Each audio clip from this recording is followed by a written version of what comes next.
All right. So I am very pumped to be sitting here right now with Bear Rinehart. Bear is a singer, a songwriter. He's also the mastermind behind Wilder Woods. How are you doing, Bear? I'm pretty good. I don't know if I'm a mastermind, but that's intimidating already. Yeah, we set the bar good. real high, huh? I appreciate that. So we are really big fans of yours over here at that station. We got your music on repeat. We're loving your new album, Fever Sky.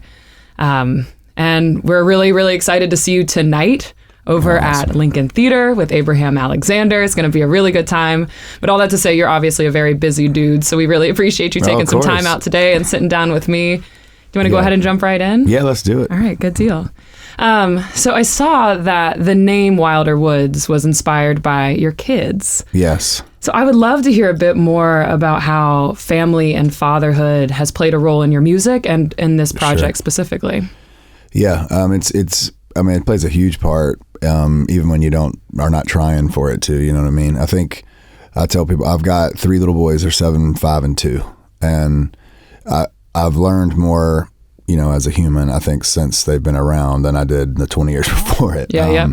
And it's interesting to me, because I'm always careful about giving that parental advice or any of that, because obviously it changes every year as their ages change and all that. But what I realize is so much of what I think is important to teach them, ends up being actually what I'm trying to teach myself. I don't realize it as I'm saying it. You both as a parents, you're always like, well, this is really important to us that they do this. They stand up for other people, or they speak their mind, or they make whatever, So that's been a big part. But honestly, at the beginning, the 2-year-old wasn't born yet when we made the record. So I was like, what are we going to call this? And there was all this stuff of there's stuff tied to my name. I was like, I don't know if I really want that. And I don't want people to think it's a singer-songwriter thing. So Wilder and Woods are my 2 oldest boys' names.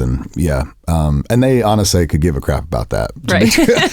they're like, maybe not yet. They like the merch, you know what I mean? Because it has their names on it. But other than that, it's they're just fine with it, I guess. Yeah. And so one day you'll have to make another project for the 2-year-old too. I probably will. Yeah. I dedicated this record actually on the inside of the vinyl. There's a little note to Waters in there, which is good, nice. Good. It's all about equality in this family. Right.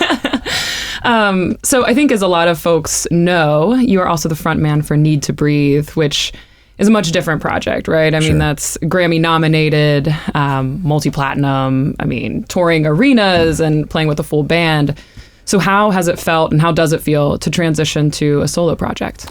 It's a bunch of different areas that I would think about right away when you say that, but just it's been amazing. It's just, the truth is, you when you're in a band, especially the way we are, where we Need to Breathe, just so we were all childhood friends, basically. So the fact that this kind of turns into this much bigger thing, and people change and grow up and all that, it's just a different thing. Whereas the collaboration that you get to do when you're sort of solo artist, quote unquote, has been incredible. And moving to Nashville was massive for me about 5 years ago.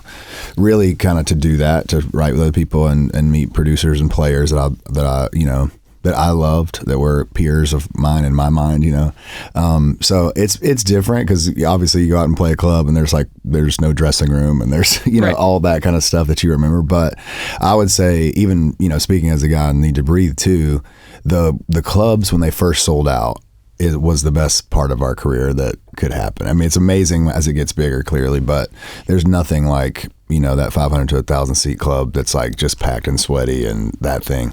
So that's been really fun, honestly. And it's a challenge, putting a band together for a tour and all that. We're fortunate we have a band out on the road right now that is world class, all of them should be playing way bigger venues than I'm playing.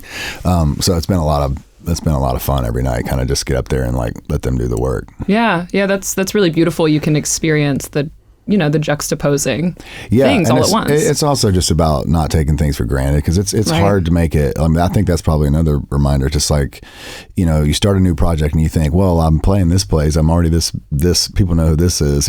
Surely there's going to be, and it's a slog at the beginning, and you are reminded of how many years it took the band to get to that place of just selling out that club the first time, and so you just appreciate it. I think when people show up and sing along, and that whole thing is. It feels really fresh to me, and it gives me energy to go back and do the Need to Breathe stuff when I do that. Yeah. Because I feel like I'm sharpening things that, I probably wouldn't be if I was around the same guys all the time. That's really cool. I love that. Like any experience to,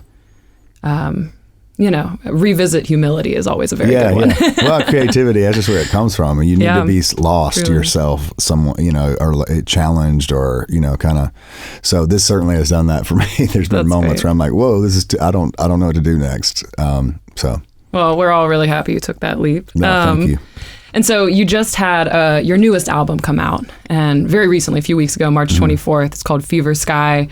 And if I can just gush a little bit, spectacular, dude. Thank you. Like so powerful. Every single song really felt something inside of me. It's also extremely dynamic. Like there's some soul in there. It's folky. There's even this like Southern gospel vibe you got going on. So I would love to just talk a little bit more about the influences and the processes that brought Fever Sky into the world. Yeah. I mean, I think when I first started doing the Waterwood stuff, there was a lot of like neo soul kind of influence that I was just really interested in these guys doing that. And so there was experimentation on that first record in that way. And then this record just felt like I didn't need to be as different. It just didn't feel like I felt like that was probably a little bit of a crutch of just being like, this has to be totally different than the band or totally different than me. And this record just I feel more connected to, I think, because I just like the kind of styles that are on there. So, I mean, I'm a huge Joe Cocker fan, as an example. Or like, the Black Crowes were the first rock band that I saw that was like changed things for me. And it was because of that, what you just said. It's like they took sort of gospel, soul, rock and roll, put it all together.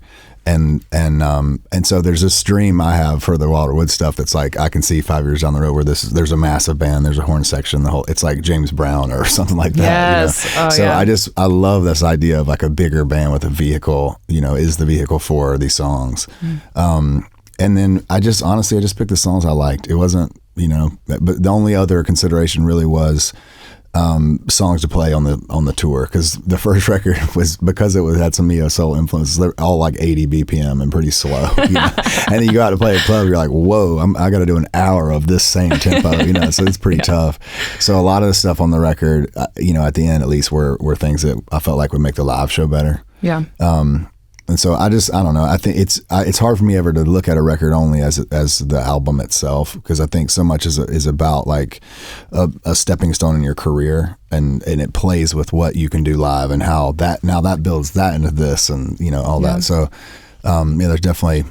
it's definitely all over the place in some ways, but that's kind of how I like it. I get bored with the same thing. That's how life is.